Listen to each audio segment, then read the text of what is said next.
Good day, friends. My name is Dr. Jade Erasmus. In partnership with AWR360, I hope to share with you some of the incredible Bible health treasures I have discovered over the last few months. As always, our motto is, if it's in the Bible, I believe it.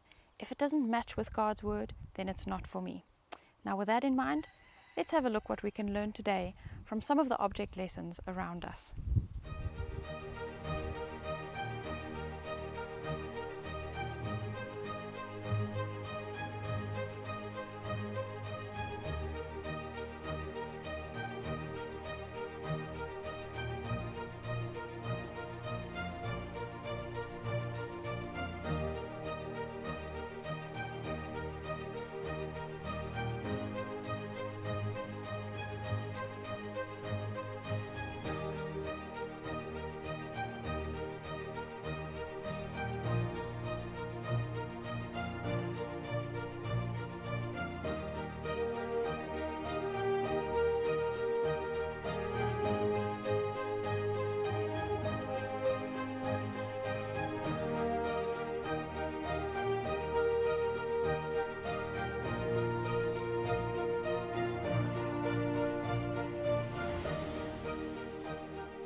I have often been fascinated by heavy machinery.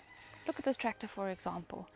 It is such a strong piece of machine, doing jobs that human hands cannot possibly do. This one, however, hasn't been running for well over 15 years. And even though I'm a doctor with a reputation of helping when things are broken, you wouldn't bring this tractor to me to fix. My father-in-law, on the other hand, is a mechanic. He would be a better choice to give you some help. When it comes to our health, sometimes our bodies resemble this tractor. Sometimes even the complex pieces of machinery that we live in every day seem to be falling apart and not doing the job that they were made to do. It'll serve us well to go back to the designer and manufacturer, to go to his user manual and figure out, what have we been doing? How have we been caring for these bodies? And how does that align with the instructions he's given us from the start?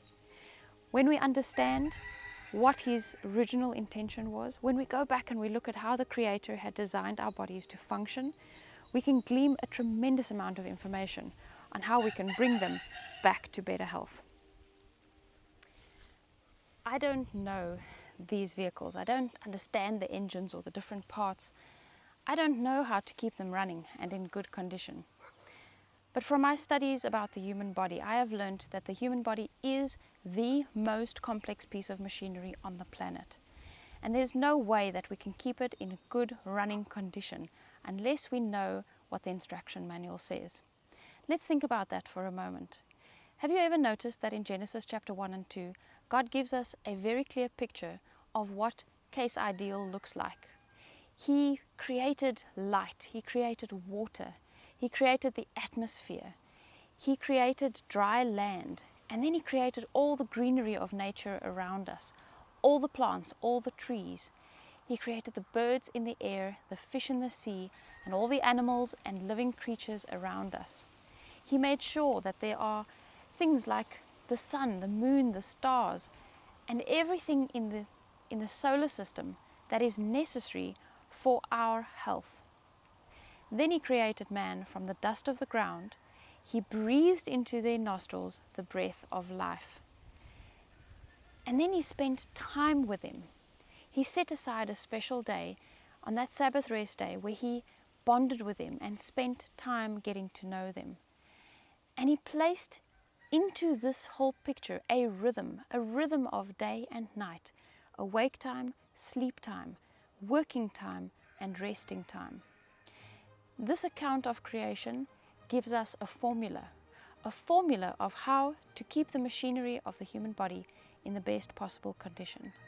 And I'd like to invite you to continue watching as we unpack this a little bit more, as we understand more and more what this formula looks like and how we can work with it, how we can work with what we have in our control to give the body the best conditions to thrive in.